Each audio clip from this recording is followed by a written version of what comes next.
How's it going, guys? Today we're going to be looking at 5 of probably the weirdest, quirkiest, and just flat out unique cars from recent history that should have had, honestly, like a lot more success than they did. These were cars that were complete blunders. Some people still kind of like them. They do, a couple of them do have like a cult followings. But before we get into today's video, definitely be sure to leave a like, comment, subscribe. If you're already subscribed to the channel, be sure to click that little bell icon down there to actually turn on post notifications. It really does help me out a ton as a smaller YouTuber. But anyways, without wasting any more time, getting right into number 5, we have the GM EV1. Now, this little compact electric vehicle was actually made from the years of 1996 to 1999, and honestly, with all of the crazy like rave towards electric vehicles nowadays and how much it's been trending in that direction and getting rid of like the internal combustion engine, I'm honestly surprised that no one else, like no one really knows about this car. I didn't even know about this car until I started kind of researching and looking around the internet for just like weird and quirky cars. I just realized this car was a thing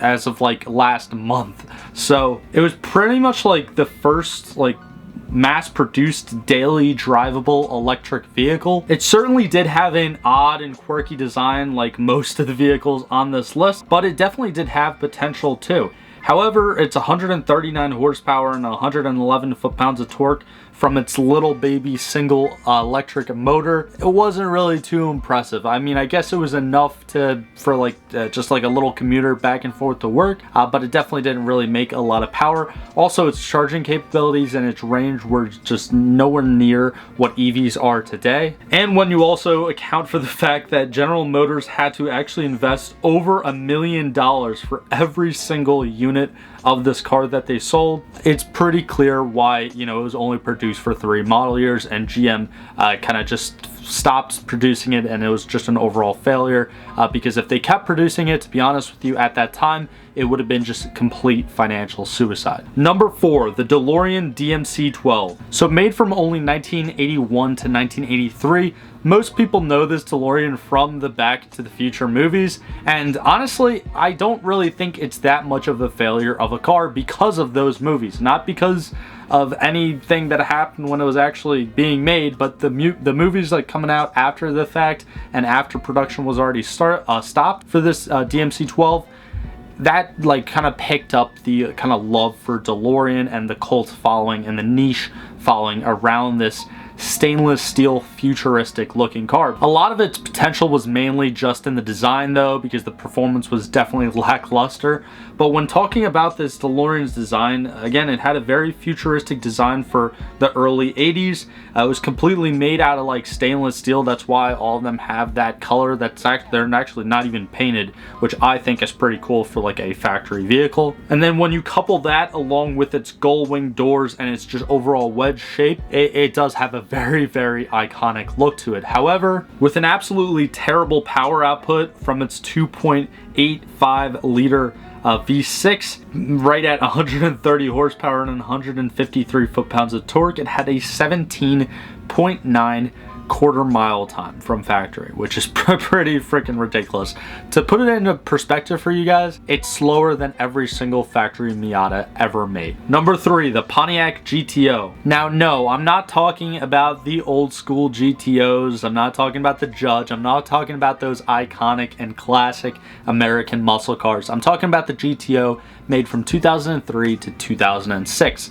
Honestly, this car really should have done well. The LS V8s that it had in it, making right around 400 horsepower and 400 foot-pounds of torque, made it a really cool like sleeper slash performance car, but it just looked too much like a Holden. Not a lot of people liked its ugly, rounded off style, and it was pretty outdated because I've said this multiple times in other videos that I've made, but that was kind of like the style for domestic cars of the 90s. You had the SN95 Mustangs, the 4th gen Camaros, I think the Firebirds of the 90s, and all those were very cookie cutter, and by the time the early 2000s came along, a lot of people were just sick of the design, and that was very well on display in 2005, or actually 2004 technically, when the S197 Mustang was revealed and Ford actually went back to the future, or back to the past, class, I should say, and actually made Mustangs starting to look like Mustangs again. And with that revitalization and the Camaro, the 4th gen Camaro production being stopped, the GTO kind of fell off a little bit when it had to compete with like the C5 Corvettes and then again eventually the S197 Mustang. It just never really got the following that it kind of deserved. And to be honest with you, Pontiac kind of screwed up, because at that point in time when they decided to come out with that GTO, they were already nosediving financially, and obviously they couldn't, unfortunately get out of that slump, and they wound up ceasing to exist. But they didn't really put a lot of thought and design into the GTO. They just, again, kind of copied a Holden from over in Australia and put a bunch of GTO badges on it and didn't really do anything. Now, if they actually came out and made like a modern retro design GTO, who knows what the future could have been for Pontiac. They very well still could have been a manufacturer today. Now, number 2 is kind of unique on this list because I pretty much have like 2 cars, but they're kind of like the same car, and they both weren't really too successful and aren't really successful for like the same reasons, and that is the Fisker Karma / Karma Rivera GT. Now, fortunately enough, I was lucky to actually do a physical review on, I believe, a 2018 or 2019 Karma Rivera GTs, and they're still being made to this day. However, they just haven't really got like a lot of momentum, and they do deserve it. Like, I drove the car. It was a fantastic like hybrid entry-level supercar kind of, but that's the problem with them. It's not really like a niche down car. It's a luxury car. It's a supercar. It's a hybrid with a small internal combustion engine in it, and it's a very like wacky and out there. And it was definitely a very cool like driving experience, actually driving the thing and filming it for you guys. I'll leave the link on top of the video right now to that review if you want to go check it out. But it had a really cool launch system with the hybrid powertrain that it has with the electric motors and everything.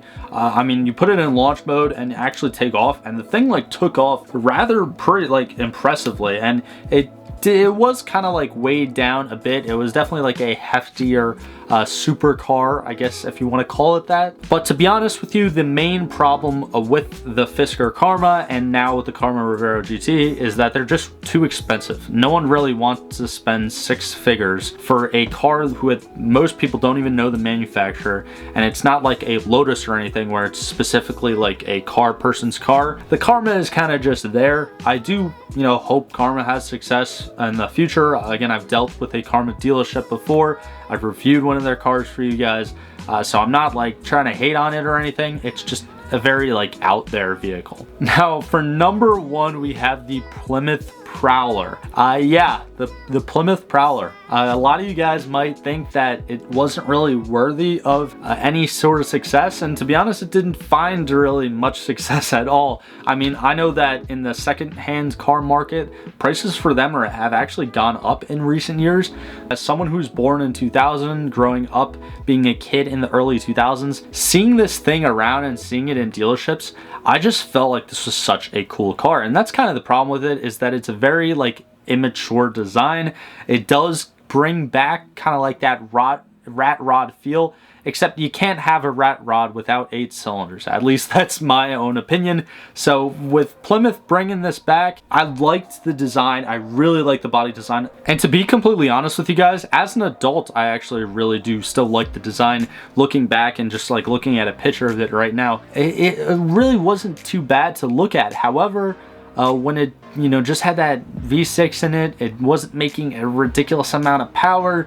It just didn't have the same soul of a rat rod. I think that Plymouth actually kind of nailed the design and nailed that modern retro look that a lot of manufacturers were going for coming into the 21st century. But to be honest, like I personally think that this Prowler had a lot more going for it. Unfortunately, it was only made between the years of 97 and 2002, so it's 5-year little stint. It definitely wasn't around long enough to see any sort of success, and with a car with no top or anything, it's definitely not like a commuter car. It's not a daily driver, so it should have been more of just a performance-oriented car. And again, the biggest thing that kept this car back is 2 extra cylinders, and I will stand by that. I am a firm believer that if the Plymouth Prowler came with a V8, it would have been a badass car. A lot of people would love, and people would still be talking about it, and people would still potentially have these out on the road,